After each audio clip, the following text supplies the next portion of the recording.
G'day, Andy here from Aussie Homesteads. Thought today we'd talk about primer bulbs. When you live on the land, you're certainly off-grid. You certainly learn how to fix everything yourself.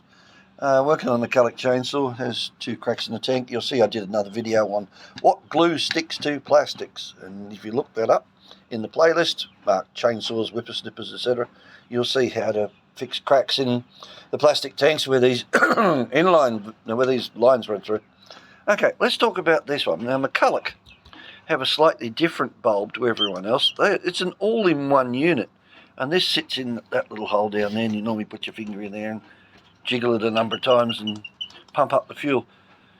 And this one, you can't replace the bulb, so if it gets cracks in it, you just can't replace it. Now let's talk about how it works. Well, if you look at it very closely, and a lot of them have marked on it, in and out. But if you look closely, these are the 2 guides that go into the plastics or the housing down here to keep it from wobbling. But if you look, there's a long one. Let me see if I can get this into a good shot for you. There's a long one here and a short one here. The short one is in. In other words, that's the inside of the bulb.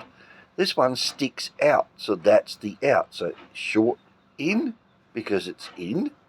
Long out, that's the out. So the in goes to the fuel pickup down in the tank, and that's how it sucks up the fuel. And then it goes up to the carburetor, down through the bottom, and then to the outlet. And some of them have the outlet line, which you'll see that there's 2 lines here. This is the in and this is the out.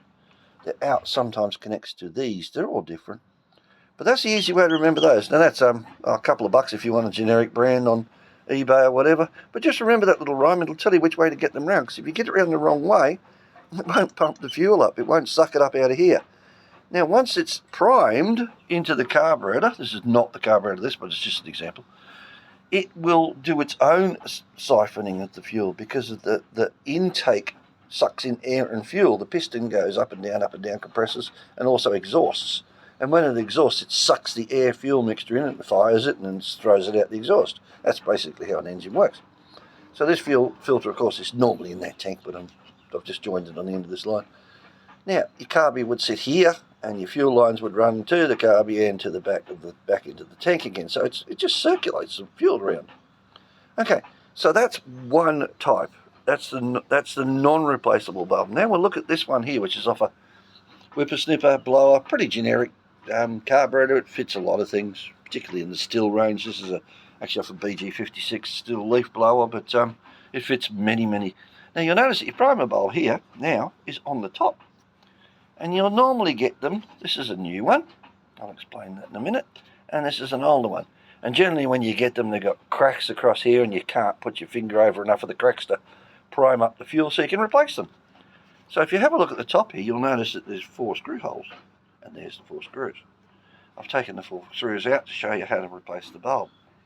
So if you have a look, once you get this thing off, that bulb is just sitting inside that steel frame, and you push it in and it goes click.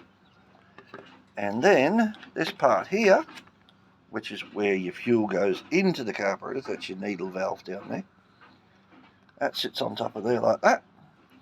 And then this bulb, if you have a look at the top of that plastic part, that little teeny weeny hole there is where the fuel gets pumped in from the primer into the carburetor. Put your choke on, engine starts, and off she goes. But it won't do that if this primer has holes in it. Now, this is $1. I think they're $2.39 if you have a look on eBay for, just type in chainsaw or whippersnipper primer bulbs, and you can get them off Temu. And if you have a look at that little channel, it fits perfectly into that channel. And if you put that plate back on the top again, you can do it 2 ways. You can either push it in the plate first or push it into the channel. Same difference. So then you put your 4 screws back in. Now don't go spastic with these screws when you tighten them up, because they're only going into the aluminium. So just tighten them off until they're just nip them off nice and tight but evenly. You can do this one, then this one, then this one and this one. It doesn't seem to make much difference, just as long as you don't overdo it. So just tighten them up until they feel nice and firm, okay? And then that primer then is ready to go again.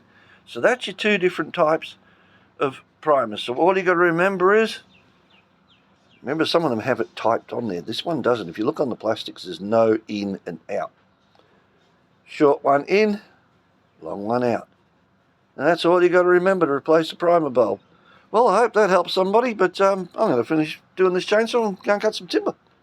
All right, thanks for watching, and catch up on the next one. Bye.